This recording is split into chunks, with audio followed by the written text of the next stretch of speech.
Side खबरों के लिए सब्सक्राइब करें फ्लेम मीडिया और उसके बाद बेल आइकन को प्रेस करें ताकि सबसे पहले आपको मिले एक्सक्लूसिव खबरें।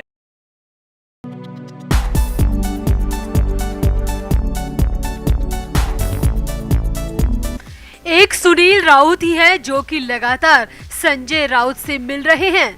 हर शुक्रवार को Sunil Raut Arthur Road jail जाते हैं और भाई के हालचाल जानते हैं। अब तक तो सुनील राउत कभी भी बाहर निकलकर कुछ नहीं बोले, मगर इस शुक्रवार यानी कि 7 अक्टूबर को जब सुनील राउत जेल में अपने भाई से मिलकर आए तो काफी गुस्से में दिखे और उनकी आंखों में आंसू भी थे। जेल के बाहर मौजूद मीडिया कर्मियों ने जब उनसे संजय राउत के हालचाल पूछे तो सुनील राउत की जुबान से शब्द नहीं निकले। वो बस इतना ही बोले कि जिन्होंने भी मेरे भाई की ये हालत की है उन्हें भी एक न एक दिन सजा जरूर मिलेगी। इतना ही नहीं, सुनील राउत तो उद्धव ठाकरे पर भी बिफर उठे और आर्थर रोड जेल प्रशासन को लेकर भी काफी कुछ कह दिया।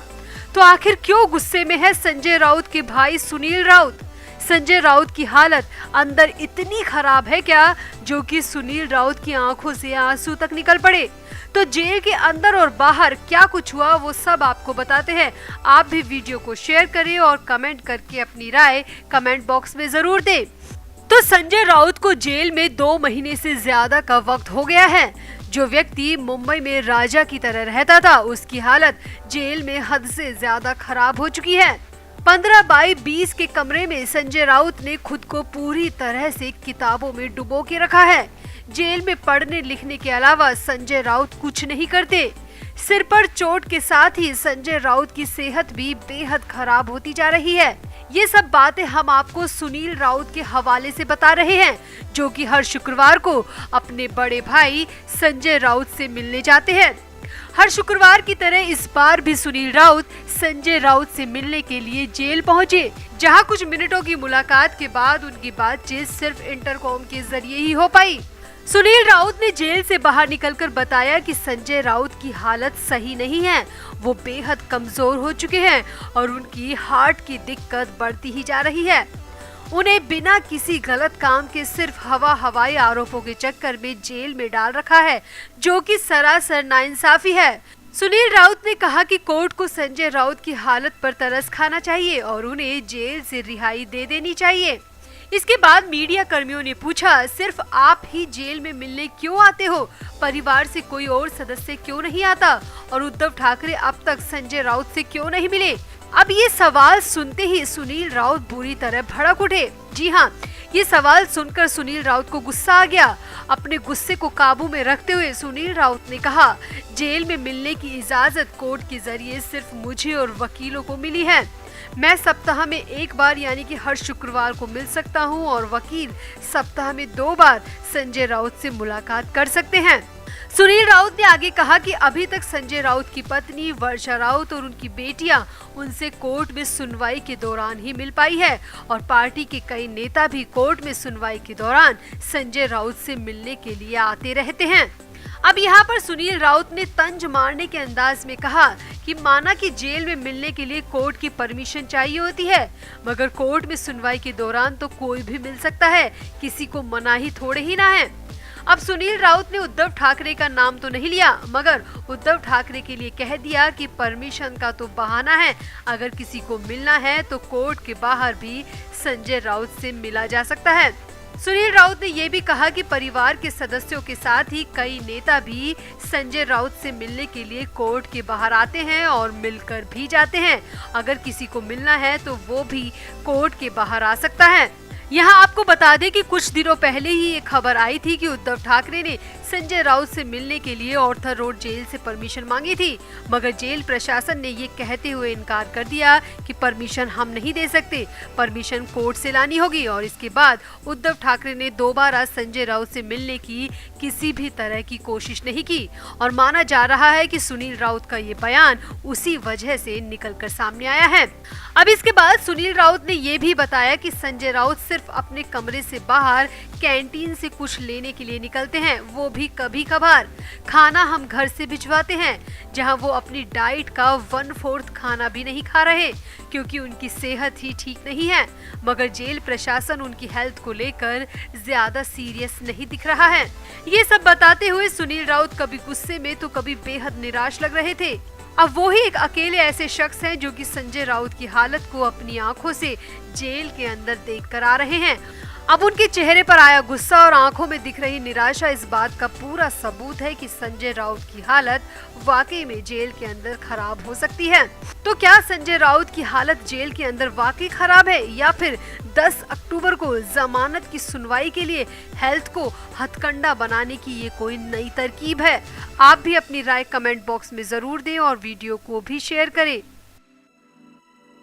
तो नवाब मलिक 23 फरवरी 2022 से ईडी के शिकंजे में कसे हुए हैं। मनी लॉन्ड्रिंग, दुबई की डी गैंग से कनेक्शन और देश विरोधी गतिविधियों में शामिल होने के आरोप में नवाब मलिक को ईडी ने 23 फरवरी को डिटेन किया था। उसके बाद से नवाब मलिक को ऑर्थर रोड जेल में शिफ्ट किया गया और तब से लेकर अब तक नवाब मलिक जेल में ही है। बीच बीच में खराब सेहत का हवाला देकर कभी प्राइवेट अस्पताल तो कभी सरकारी अस्पताल में इलाज के लिए पहुँच जाते हैं। इसी बीच मलिक ने कई दफा कोर्ट में हेल्थ के आधार पर जमानत भी मांगी, मगर कोर्ट की तरफ से मलिक की जमानत को हर बार खारिज कर दिया गया।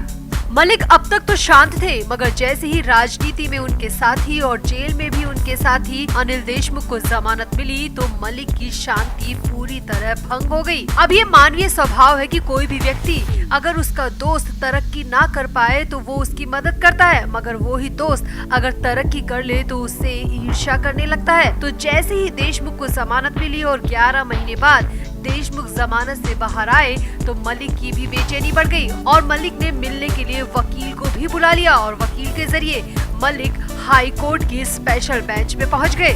जी हां, जेल से बाहर आने की तड़प में नवाब मलिक ने कोर्ट में एक याचिका लगाई है जिसमें मलिक ने अपनी खराब सेहत का हवाला दिया है और मांग की है कि उनकी हेल्थ की सही जांच के लिए अलग से मेडिकल टीम का गठन किया जाए। जी हां, महाराष्ट्र के पूर्व मंत्री नवाब मलिक ने विशेष अदालत से कहा है कि अभियोजन के पास उनके स्वास्थ्य स्थिति के बारे में कोई विश्वसनीय जानकारी नहीं है। 63 साल के मलिक ने अपने स्वास्थ्य का सही आकलन कराने के लिए एक मेडिकल बोर्ड गठित किए जाने का अनुरोध भी कोर्ट से किया है। साथ ही कहा है कि ईडी की तरफ से उनके स्वास्थ्य की गलत जानकारी कोर्ट को दी जा रही है, इसीलिए मलिक ने कोर्ट से गुजारिश की है कि मेडिकल बोर्ड का गठन किया जाए और उनके स्वास्थ्य का सही आकलन किया जाए।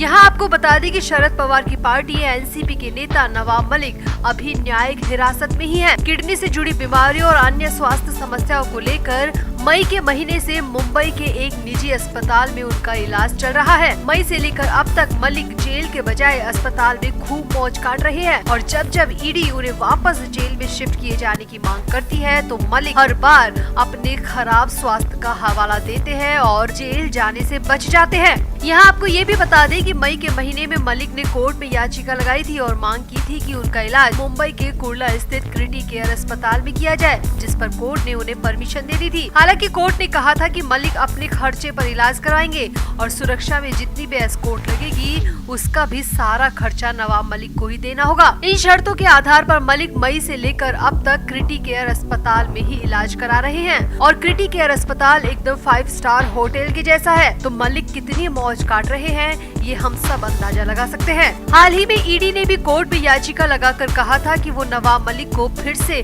ऑर्थर रोड जेल में शिफ्ट करवाना चाहते हैं, क्योंकि कोर्ट ने सिर्फ 6 हफ्ते यानी कि 1.5 महीने का समय नवाब मलिक को दिया था, मगर मलिक 5 महीने से क्रिटी केयर अस्पताल में ही है। ऐसे में ईडी की कोशिश है कि वो मलिक को फिर से जेल में शिफ्ट करा दे, मगर मलिक ने फिर एक एप्लीकेशन कोर्ट में डाल दी और अपने स्वास्थ्य की सही रिपोर्ट के लिए अलग से मेडिकल बोर्ड के गठन की मांग कर ली। अब मलिक को पता है कि कोर्ट की प्रोसीडिंग कितनी लंबी होती है और अगर ऐसे में बोर्ड का गठन होता है तो 4-6 महीने मामला वैसे ही खिंच जाएगा और वो प्राइवेट अस्पताल में ही रह पाएंगे और उन्हें जेल नहीं जाना पड़ेगा। तो ऐसी तिकड़म के जरिए आखिर कब तक नवाब मलिक जेल जाने से बचते रहेंगे? आखिर नवाब मलिक को क्यों ऐसी वीआईपी प्रिविलेज मिल रही है? तो आप भी मलिक की कोर्ट में लगाई एप्लीकेशन पर और मलिक को मिल रही प्रिविलेज पर अपनी राय जरूर दें और वीडियो को भी शेयर करें।